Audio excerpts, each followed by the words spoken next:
capítulo 13, Evangelio de Juan, capítulo 13, y vamos a leer del versículo 1 al 20.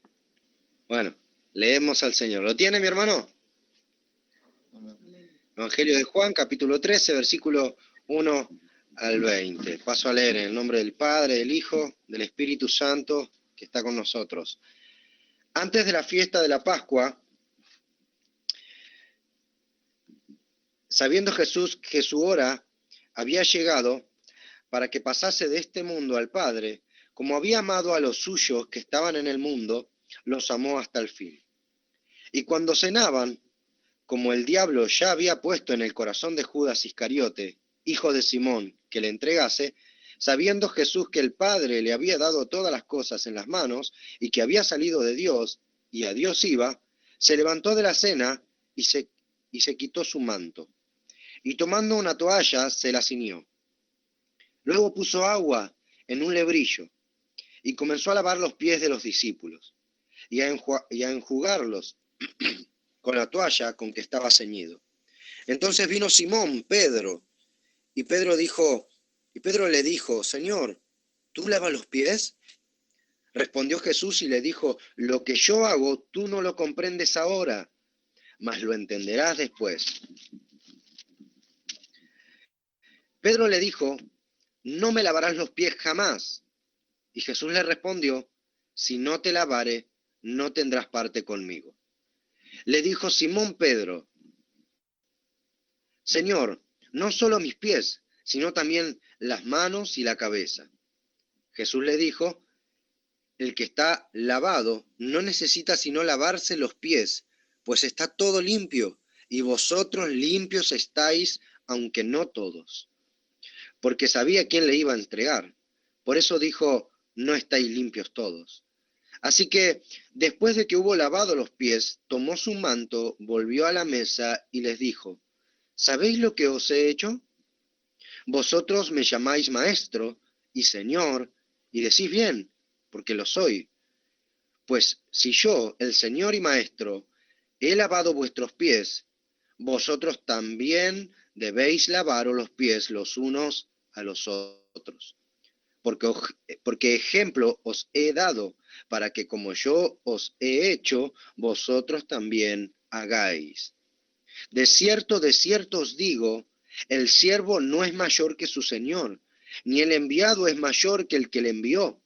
Si sabéis estas cosas, bienaventurados seréis si le hiciereis.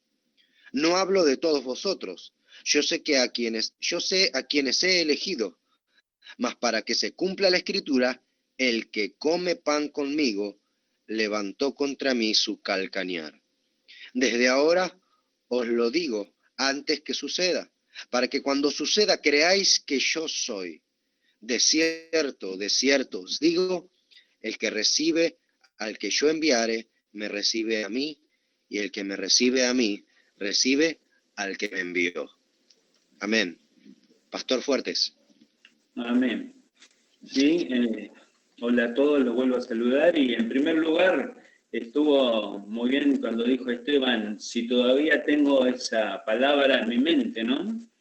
Y yo veo que en la mente del Señor está la palabra, ¿por qué? Porque yo creo que cuando predicamos, no sé si a ustedes les pasa, pero supongo que sí, como tenemos la palabra del Señor tan firme en nuestro corazón que en lo que nos habló, empezamos a tener un oído especial ante toda la reunión y cuando se canta y cuando uno habla y cuando el otro habla y uno se sorprende cómo Dios conoce el corazón de cada uno y está enfocado el Señor en traer una palabra Él, no nosotros, sino Él una palabra, incluso por supuesto a mí primeramente y a todos los que estamos preparados para ir. Amén. Por eso sé que el Señor, Él es, y nosotros somos en Él.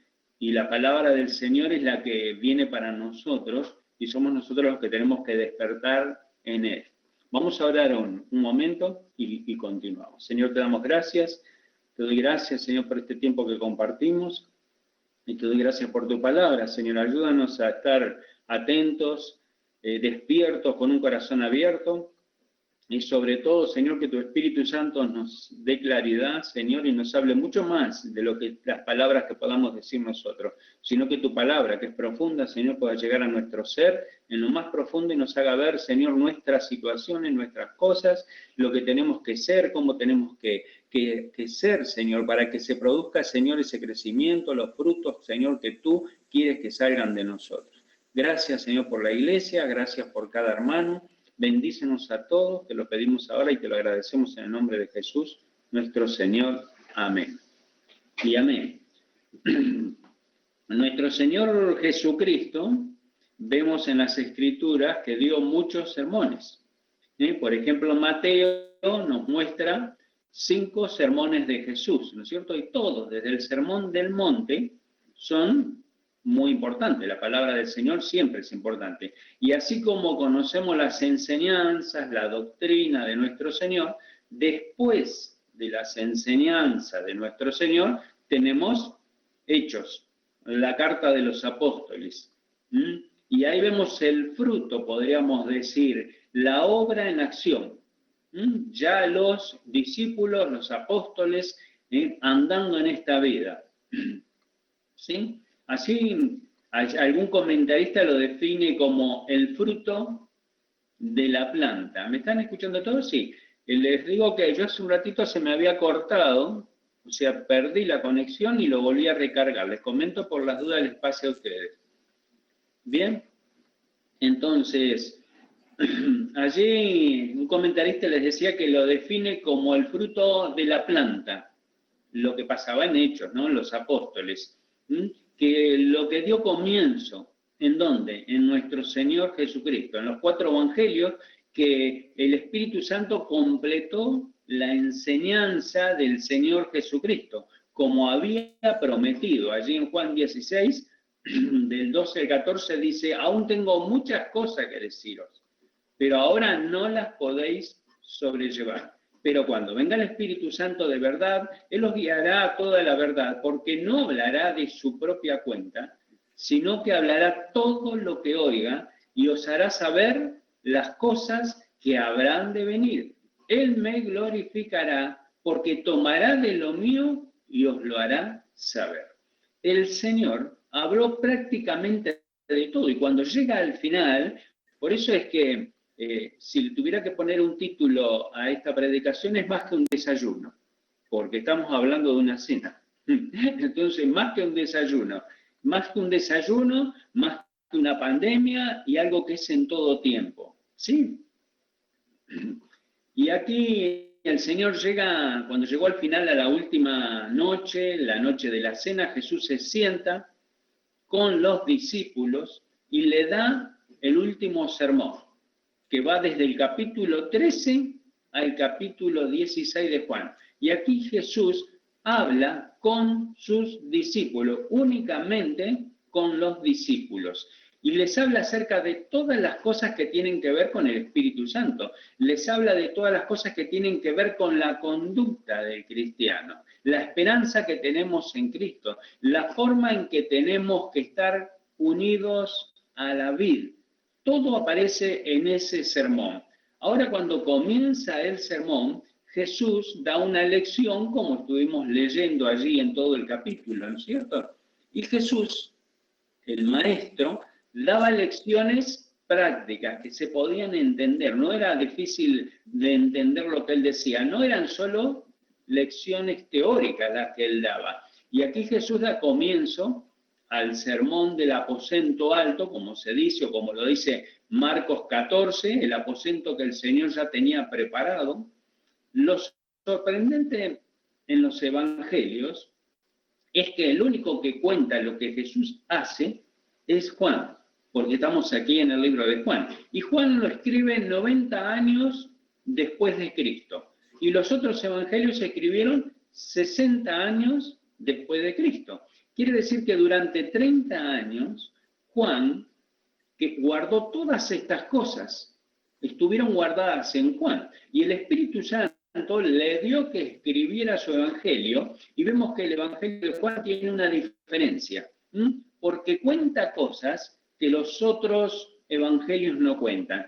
Seguramente Juan ya conocía a Marcos, a Mateo, a Lucas, y el Espíritu Santo lo llevó a escribir aquellas cosas que eran importantes, que eran necesarias y que debían estar registradas. Por ejemplo, la conversación con Nicodemo, la conversación con la samaritana, la resurrección de Lázaro, el ciego de nacimiento, todo aparece en el Evangelio de Juan. Es como que el Espíritu Santo dijo, esto llega a la iglesia cuando la iglesia ya está bastante formada y los cristianos ya han fortalecido su fe, su creencia, han creído. Y este acto que hizo Jesús, ¿el acto de qué? Del lavamiento de los pies, del lavamiento de los pies. Era algo muy común en esos días, donde la gente andaba, como todos sabemos, con sandalias, caminos llenos de polvo. Uno de los servicios que se hacía era lavar los pies de los que llegaban a la casa. Y aquí en esta última noche, esta última cena, se encuentran en una mesa que era baja, por lo tanto se reclinaban y dejaban los pies hacia afuera, así como de costado, y en ese momento era cuando el siervo pasaba, era cuando comenzaba el almuerzo o la cena, como en este caso, y el siervo era el que lavaba los pies. Esa tarea era de esclavo, esa tarea era de un siervo, el siervo, y no de cualquier siervo, sino de un siervo de menor categoría, como sucede normalmente. Las tareas que son más de servicio así, se la dan al último, digamos, ¿no es cierto? Y si no tenían siervos, entonces el hijo menor se encargaba de lavar los pies. Nunca el padre de familia, el padre de la casa, eso jamás. Porque era algo humillante, era algo que no buscaban hacerlo. Aún si llegaban a estar presos, ellos dicen que aún estando en esa situación, ellos tampoco era lo último que quisieran hacer, porque ellos era un signo de esclavitud. Y ellos decían que nunca habían sido esclavos de nadie. Si después anotan y leen en Juan 8:33, van a ver cómo así textualmente lo están diciendo. Lamentablemente lo tenían como un acto humillante el tener que lavar los pies al otro. Y esto no está en los otros evangelios. Los primeros creyentes debían entender quién era Jesucristo. Marcos se enfoca en los romanos que están allí, Mateo se enfoca en los judíos, pero Juan se está enfocando en nosotros, en la iglesia. Entonces rescata todo esto para la iglesia. Imagínense estar en ese tiempo, cuando se comenzó a leer ese evangelio, el evangelio de Juan. Era un acto que termina sorprendiéndolos, como eso que no lo habían visto, no lo habían visto. Los discípulos habían estado allí, ¿no es cierto? ¿Cómo puede ser que Jesús haya hecho eso? Hablando no de los discípulos en sí, sino de la iglesia, que se encuentra con estos pasajes. Y Jesucristo dice que se levantó en el versículo 4 de la cena, se quitó su manto y tomando una toalla se ciñó. En la mesa no se podría distinguir uno del otro, hablando de la función que podía tener, ¿sí? Si no fuera por el manto, porque el manto abierto era un símbolo de maestro, hablando de una figura, de ver la figura de la cena. Y Jesús se quitó el manto. ¿Para qué? Para hacer la tarea que a los ojos de los demás era una tarea humillante, para lavar los pies de sus discípulos. Seguramente los discípulos, al ver en ese momento, si nos ponemos en ese momento, se asombraron de ver que Jesús estaba haciendo semejante acto, ¿no? Imagínense si tuviéramos en tiempo de COVID que lavarle los pies a las personas, pensaba yo. No sé si se los lavaríamos antes, mucho menos ahora, podría decir, ¿no? Un acto de humildad. Ahora nosotros vamos a enfocarnos en los discípulos. Y que Pedro, que es un hombre audaz, que es un hombre inquieto, como ya sabemos, para hablar. La característica de Pedro es una característica, se podría decir, humana. ¿Por qué? Porque habla y después piensa.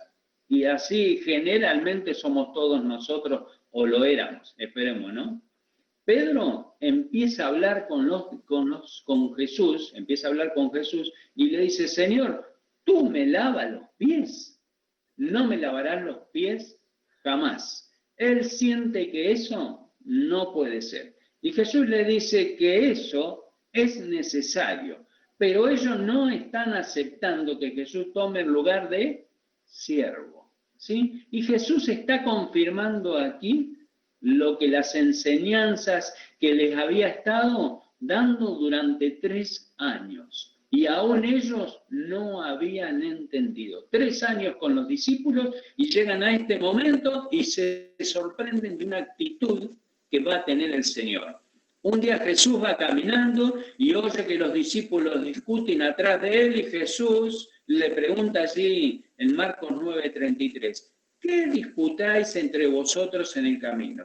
¿Qué disputabais? Mas ellos callaron, porque en el camino habían disputado entre sí quién había de ser el mayor. Entonces, él se sentó y llamó a los 12 y les dijo, si alguno quiere ser el primero, será el postrero de todos. Y él, servidor de todos. Jesús definió ya lo que él esperaba de todos nosotros. Está definiendo un principio. Un cristiano es un servidor. Estamos para servir. Hablábamos mucho y hablábamos de la luz y de lo que tenemos que ser y cómo tenemos que mostrar. Bueno, acá el Señor nos está confirmando lo que Él quiere que seamos. Lucas dice que Jesús en la última cena, en el capítulo 22-27, le hace una pregunta. ¿Cuál es mayor? ¿El que se sienta en la mesa o el que sirve? ¿No es el que se sienta a la mesa? Mas yo estoy entre vosotros como el que sirve. Compara al mayor, que es el que sirve, a los demás, y Jesús dice que yo estoy entre vosotros como el que sirve. Jesús nos está diciendo que estamos para servir, y se ve que esto no se cumple. ¿Sí? Recuerdo ir a una librería cristiana, ahora hace bastante tiempo que no estoy yendo, no por el tema de la pandemia, sino que tuve en mis épocas donde la librería era toda la semana, se podría decir de alguna manera, porque siempre buscaba algo que tenga Biblia, que tenga Biblia. Sí, era, pero ¿qué pasaba? Había mucho de lo que no se podía ver, y había muy poco de lo que se podía ver, y no creo que haya cambiado mucho ahora, ¿no? Ahora, ¿qué es lo que se encuentra normalmente en la librería cristiana? Así mucho de lo que es increíble. Todo habla de líder, todo habla de liderazgo, todo ser líder de esto y todo ser líder de aquello. Y poco y nada de ser siervo. Había un misionero que había llegado aquí a esta zona hace unos años, cuando yo me congregaba, que aún no era pastor, y él cuando escuchó, porque esta palabra se empezó a oír en esos tiempos mucho, es más fuerte la palabra líder, y decía, líder no existe en la Biblia. Siervos tenemos que ser. Y hacía panfletos, era un misionero que había estado en el norte, de estos misioneros que se subía a un tren y que paraba en cualquier estación, bajaba y no paraba de evangelizar, y se volvía al tren y seguía hasta la otra. Tuvo de todo y falleció de avanzada edad este hombre. Bueno, ¿qué hacía él? Se hacía folletitos, hacía fotocopias y salía por la calle y los repartía y los repartía y los repartía. Así murió. Así siguió toda su vida. Y él se enfocaba en eso. Era lo que más a mí me despertó en ese tiempo cuando él nombró esa diferencia entre siervo y líder.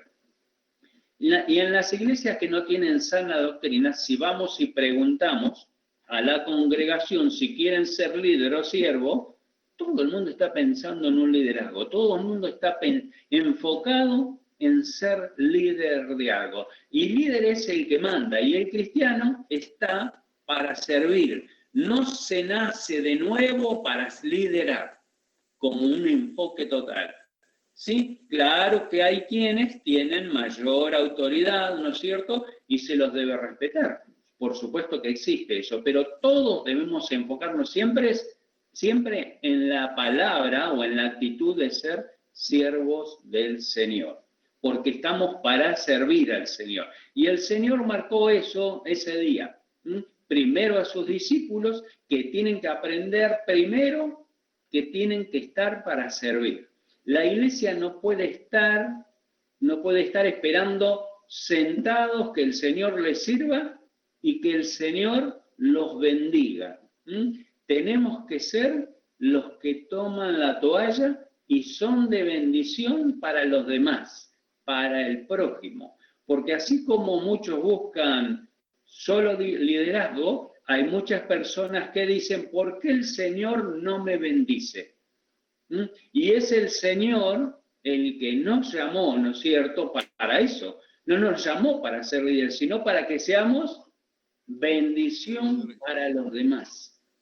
Mientras los cristianos piden que me bendiga, soy yo el que debe estar bendiciendo. Cuando Dios llamó a Abraham, en el principio Él le dijo, y serás bendición. En medio de ti serán benditas todas las familias de la tierra, dijo allí en Génesis 12. Y creo que cuando Dios me llamó a mí, los llamó a ustedes, te llamó para que seamos bendición. Y eso es lo que Dios quiere de nosotros. El cristiano tiene que ser bendición donde está. Tiene que llevar bendición a la gente que lo rodea. El cristiano tiene que ser bendición. La misión del cristiano es servir a los demás. Es tomar la toalla, como hizo así el Señor, y servir a otros, bendecir a los demás, bendecir al prójimo. Y es muy común decir, Dios te bendiga, y bendecir no es poner la mano en la cabeza y orar solamente, no que eso esté mal, por supuesto. Bendecir es con nuestra vida, bendecir es con nuestra conducta, bendecir es con nuestra responsabilidad, no quiere ser más ni menos de lo que somos, es mirar la necesidad del otro. Y decir, yo soy cristiano porque Cristo hizo algo valioso en mi vida, porque nosotros estábamos muertos, nosotros estábamos en la oscuridad y ahora somos luz. El Señor nos dio el entendimiento para que seamos eso y ahora estamos para hacer bendición a los demás. Es cierto que hay demasiada injusticia y que hay demasiada maldad en este mundo, pero también es cierto que Dios quiere bendecir. Y Jesús nos dio el ejemplo, Él nos dio el testimonio. Cuando Jesús estuvo, también había peste, también había problemas económicos, también había problemas de gobierno como nos está sucediendo en estos tiempos. Nuestro Señor nos dio el testimonio para que nosotros seamos así como Él lo hizo. ¿O no nos sorprende el país cuando en las noticias uno, hizo una buena acción y sale en todo el noticioso de un país? Es increíble, una buena acción la nombran por todo el país. ¿Y los cristianos dónde están? ¿Tan pocas buenas acciones están haciendo los cristianos? O sea, tan pocos nacidos de nuevo hay que realmente estén enfocados para servir y para bendecir al prójimo. Si Dios va a mandar una bendición, va a ser a través de la iglesia, a través de sus hijos, a través tuyo y a través mío. Dios siempre quiere bendecir. Cuando Jesús termina de lavar los pies, les enseña qué es lo que quiso hacer con ellos. Vuelve a la mesa, ocupa su lugar y dice el versículo 12, así que después que hubo lavado los pies, tomó su manto, volvió a la mesa y les dijo, le hace una pregunta, ¿sabéis lo que he hecho? Y aquí vamos a entender juntos, por si no entendieron, le está diciendo el Señor. Y en el versículo 13 dice, vosotros me llamáis maestro y Señor, y decís bien, porque lo soy.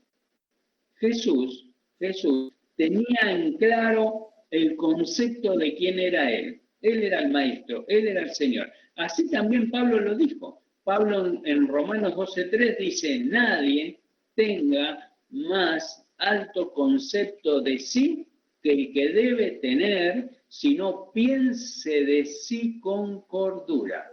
A veces nos creemos más de lo que somos y otras veces nos ponemos en humildes y nos creemos menos de lo que somos. Y las dos posiciones sabemos que no están bien, ¿no es cierto? Pablo dice, piensen con cordura. Nadie tiene que sentirse superior. y buscar su propia exaltación en la iglesia. Condúzcanse significa con una mente sobria, prudente, equilibrada. Aprendamos del Señor. Jesús dijo en Mateo 20:28, el Hijo del Hombre no vino para ser servido, sino vino para servir.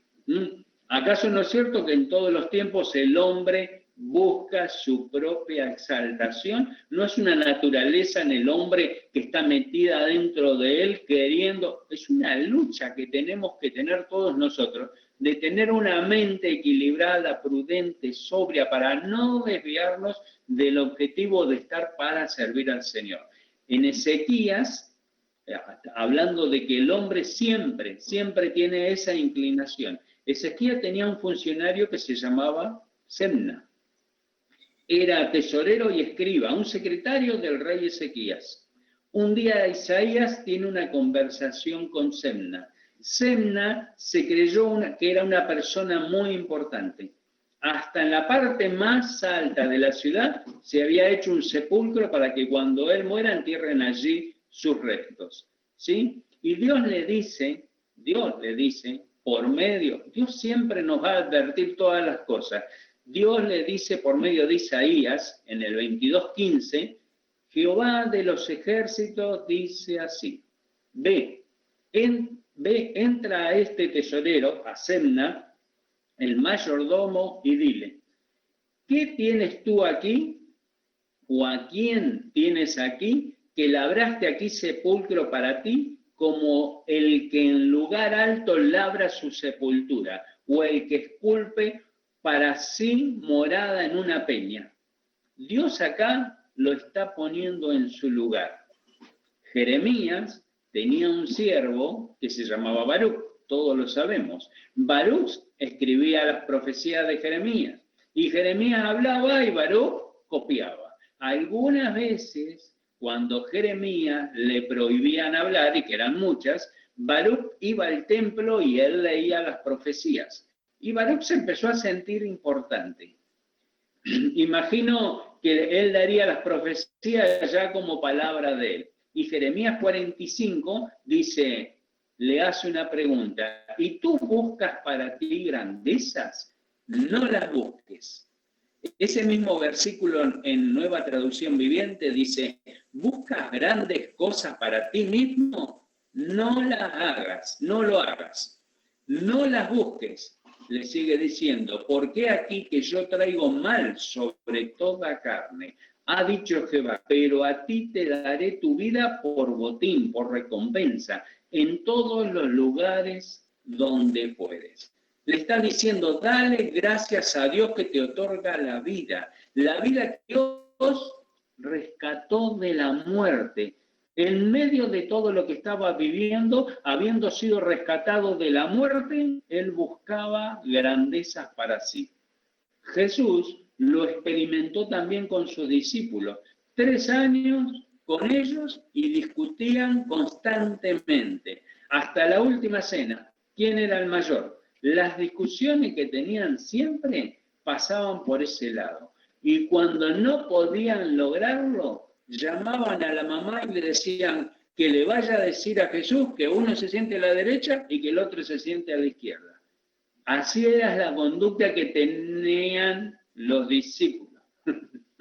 Jesús enseñó que no tenemos que sentirnos superiores y buscar nuestra propia exaltación, porque todos somos llamados a servir al prójimo. Pablo escribió en Romanos 12:11, en lo que requiere diligencia no perezoso, fervientes en espíritu, que lo veo que estamos fervientes en el espíritu, pero sirviendo al Señor siempre.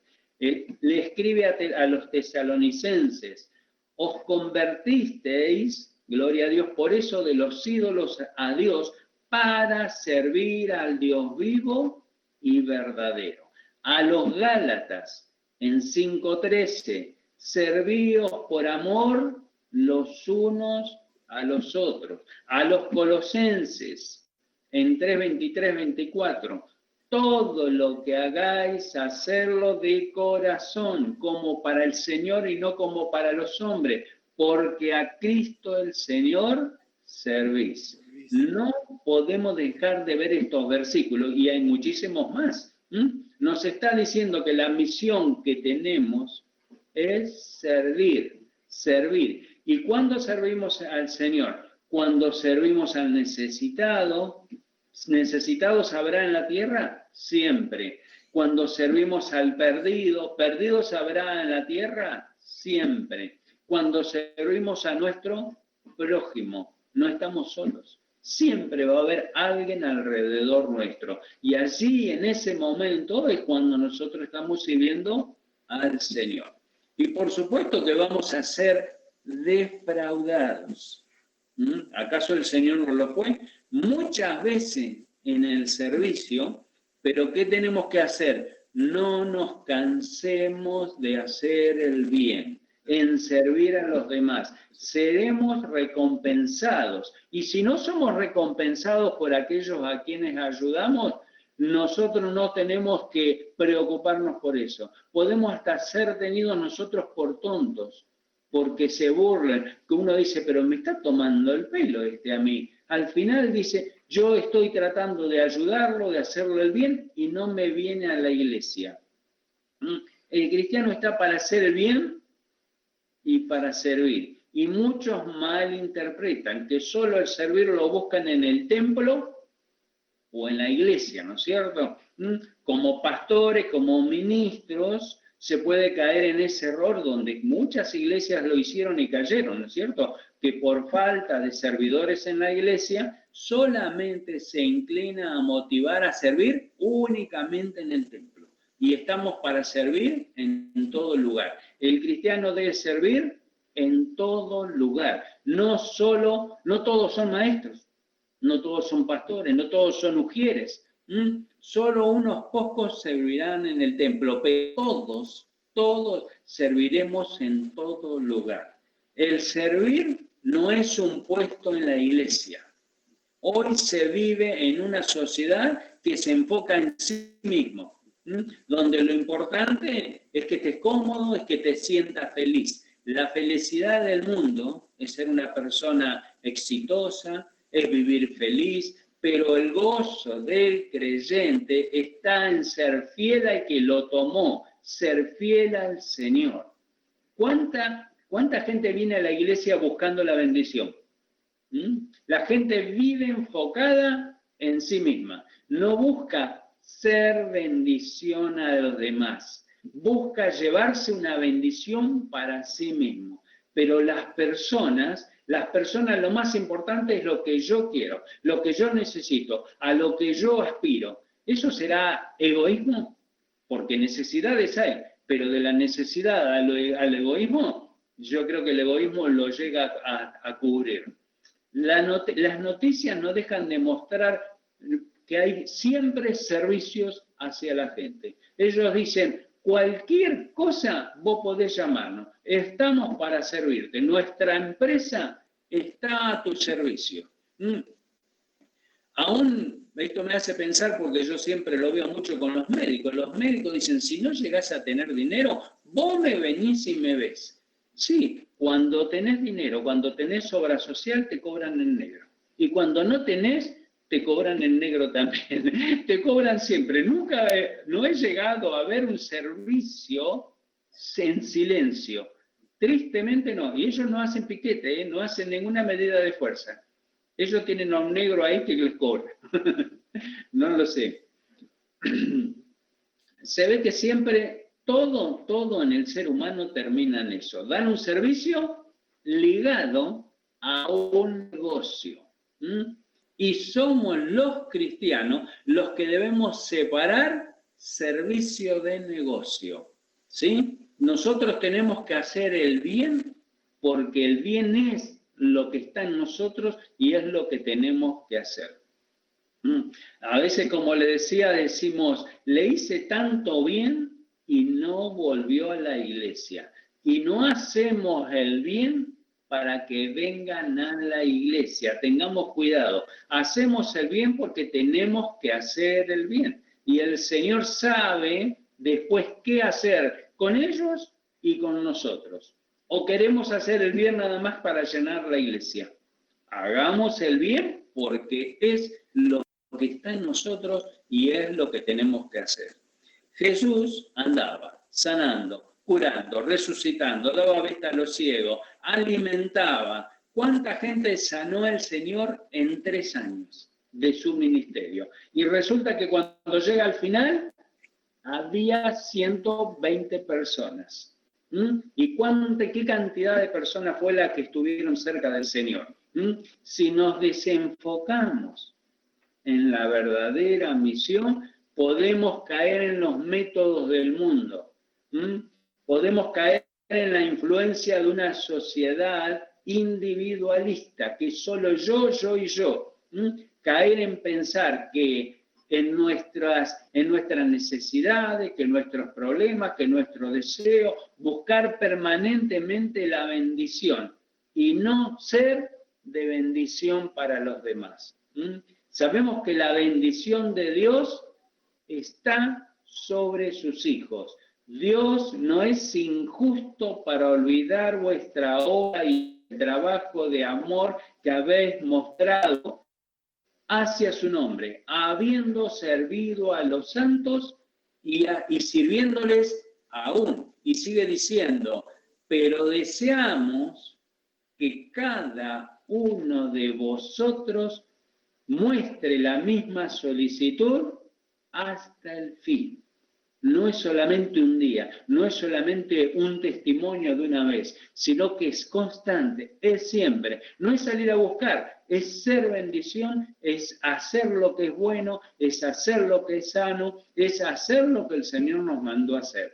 Jesús definió ya lo que Él espera. Que todos nosotros está definiendo un principio, que un cristiano es un servidor. Juan 13:12. Así que, después que le hubo lavado los pies, tomó su manto, volvió a la mesa y les dijo, ¿sabéis lo que os he hecho? Vosotros me llamás maestro y decís bien, porque lo soy. Pues si yo, el Señor, el maestro, he lavado vuestros pies, vosotros también debéis lavar los pies los unos a los otros. Porque ejemplo os he dado para que como yo os he hecho, vosotros también hagáis. De cierto os digo, el siervo no es mayor que su señor, ni el enviado es mayor que el que le envió. Versículo 17, y préstenle mucha atención. Si sabéis estas cosas, bienaventurados, que significa supremamente bendecido. Si sabéis estas cosas, supremamente bendecidos seréis si las hiciereis. Me recuerda cuando dice, ¿sabes? Sí, ve tú y haz lo mismo. ¿Recuerdan? ¿Recuerdan con el samaritano? Ve tú y haz lo mismo. Y en el versículo 18, y voy terminando allí, dice, no hablo de vosotros, no hablo de todos vosotros. Yo sé a quienes he elegido. Saber hacer muchas cosas, podemos saber muchísimos. Allí había 12, pero eran 11 los que él había elegido y siguió la historia y mostraron lo que el Señor era, lo que el Señor les enseñó y no se quedaron con una doctrina, nada más, sino con una doctrina incorporada en sus vidas para que su vida sea el testimonio del Señor en el mundo. Jesús decía, Jesús sabía y hacía y su testimonio era verdadero. Las obras que el Señor hacía daban testimonio de él. Jesús dijo que todos los que habían estado con él desde el principio también darían testimonio. Y también dice que cuando venga el Consolador, a quien él enviará del Padre, el Espíritu de verdad, el que procede del Padre, él dará testimonio acerca de mí. Y vosotros daréis testimonio también, porque habéis estado conmigo desde el principio. Y en Mateo 25:31, para ir terminando, dice, cuando el Hijo del Hombre venga en su gloria. Mateo 25, versículo 31.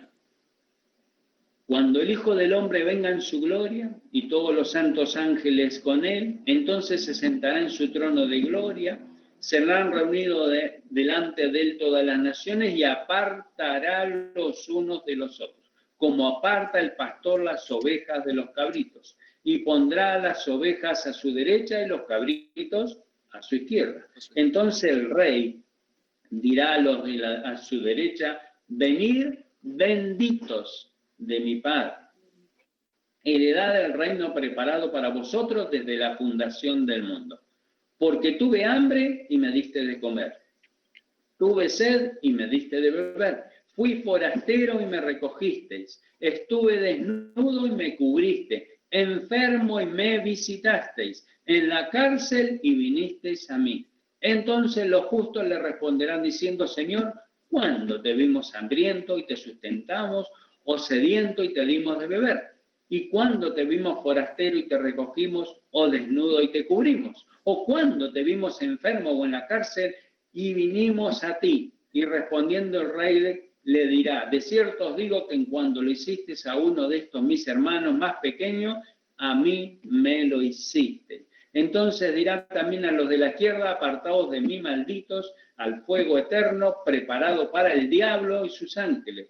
Porque tuve hambre y no me diste de comer, tuve sed y no me diste de beber, fui forastero, no me recogiste, estuve desnudo, no me cubriste, enfermo y en la cárcel y no me visitaste. Entonces también ellos le responderán diciendo, Señor, ¿cuándo te vimos hambriento, sediento, forastero, desnudo, enfermo o en la cárcel y te visitamos? Entonces le responderá diciendo, de cierto os digo que en cuanto no lo hiciste a uno de estos más pequeños, tampoco me lo hiciste. E irán estos al castigo eterno y los justos a la vida eterna. Me sorprende aquí, en el último pasaje que leemos, que le preguntan los justos, ¿cuándo hicimos eso? Y si lo que tenés que hacer lo haces, y no mirás por qué lo haces, ni lo publicamos en el sentido de exaltarnos a nosotros mismos, no sabemos cuándo lo hicimos. Yo muchas veces he hecho ese comentario cuando alguien vino a mi vida, y no digo que esté mal, ¿no? Porque el agradecimiento es lindo y las personas se sienten, pero a veces vienen y te reflotan cosas que vos hiciste. Ay, vos me diste, ay, vos me ayudaste, ay, vos... Y uno ni se acuerda, uno está feliz y sigue adelante y te hacen ver. Y hasta eso es peligroso porque nuestra naturaleza por la cual luchamos a veces nos hace ver y hasta te limita a después volver a hacerlo. Podríamos decir Satanás es muy astuto, pero nosotros somos lo que tenemos que tener el pensamiento sobrio y prudente de mantener esa enseñanza del Señor para que fluya de nosotros el ser bendición, el servir al prójimo y el estar siempre dispuesto. Hablamos de todos los tiempos, es cierto todo lo que está pasando, pero en el mundo está Dios, en el mundo está el pecado. El pecado va a seguir estando y el Señor siempre va a estar buscando salvar. Y el Señor está preparando, estaba hablando el pastor y decía, preparar la iglesia para los próximos tiempos, fortalecerlos en la fe, fortalecerlos en la fe.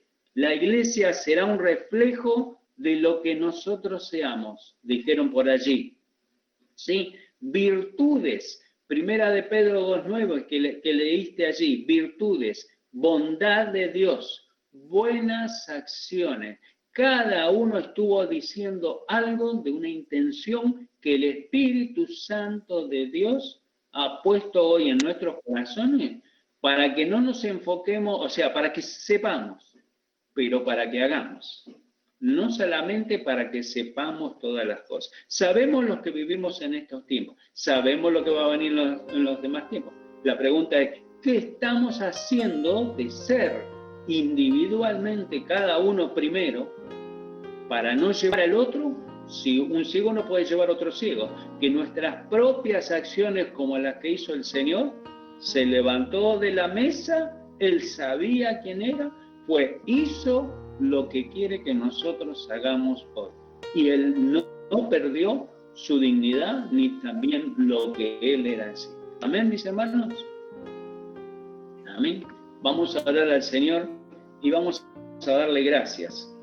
Que tenemos que seguir atentos nuestros oídos a la voz de Dios, a la voz del Espíritu Santo, que nos inquieta siempre, siempre aprender a oír al Señor y no tanto al mundo. Al mundo tenemos que oírlo, tenemos que ser maduros para ver lo que está sucediendo, pero es una pantalla que va pasando, pero la vida está en nosotros. Nosotros estamos para bendecir a los que necesitan ser bendecidos, porque la bendición de Dios vino sobre sus hijos. Oremos al Señor.